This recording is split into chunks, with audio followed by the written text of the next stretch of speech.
여러분 안녕하십니까? 국가란 국민에 의해 만들어진다라는 사실은 누구나 알고 있는 얘기입니다. 철학자 루소는 국가사회는 일반 국민들의 자유와 평등에 기초를 두어야 하는 것이기에 국가는 국민 의지를 보장해줘야 한다고 말하고 있습니다. 이는 국민들이 가져야 하는 주권을 절대적으로 존중해야 한다는 말이기도 하고, 한마디로 국가는 국민을 위해 존재한다는 것입니다. 법적인 명시에서도 분명하려니와 이것이 오늘날 현대사회가 추구하는 민주국가입니다. 이를 바탕으로 어느 나라의 국민들이나 다양한 구성체를 이루며 다양한 분야의 직업들이 형성해 왔습니다.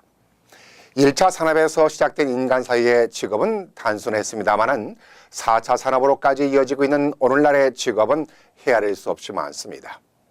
한국의 경우는 13,000개 정도이고 일본이 17,000개 정도이지만 우리가 살고 있는 미국이 37,000개로 가장 많습니다. 일반적으로 최대치나 최고치를 기준으로 할 때 미국을 기준으로 하는 것이 일반적인데, 이를 바탕으로 한다면 지구상의 직업은 37,000개라고 봐야 될 듯 싶습니다. 이렇듯 수많은 직종들이 형성되고 있습니다. 이 모든 분야의 교량 역할을 하는 직종이라면 언론을 빼놓을 수 없을 것 같습니다. 언론은 쉽게 말하면 국가의 정책을 국민에게 알리기도 하고, 기업의 다양한 정보에 대해서는 국민들에게 그리고 국가에게 알려주는 상호 정보를 제공하는 역할을 합니다. 언론이란 국가와 국민들에게는 윤활유와 같다고 봐야겠습니다. 문제가 있는 것에 대해서는 지적을 하기도 합니다.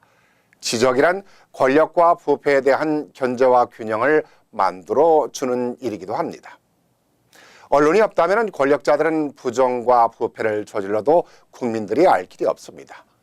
사회적 현상에 대한 문제 또한 지적이 없다면 국민들은 자유를 오판하는, 그야말로 사회가 어지러워지는 일이 발생하기도 합니다. 다양한 정보 제공은 물론이고 국가가 존재하고 국민의 주권을 행사하는 데 있어서도 없어서는 안 될 직종 중에 중요한 분야입니다.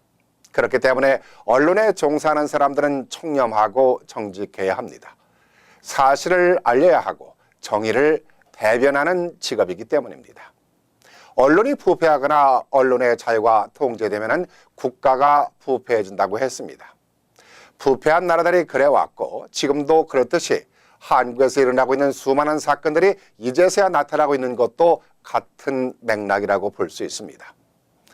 언론의 진실이 얼마나 중요하다는 사실을 잘 말해주고 있습니다. 그런데 트럼프 대통령이라든가 러시아 푸틴 대통령은 언론들에 대해서 국가의 적이라고 표현하고 있습니다. 루소의 말처럼 국민들을 위한 국가라는 사실을 잊고 있습니다. 미국이 세계 최고의 강국이 된 것은 정의로운 언론들이 있었기에 가능했다고 생각하는데 지나친 생각일까요?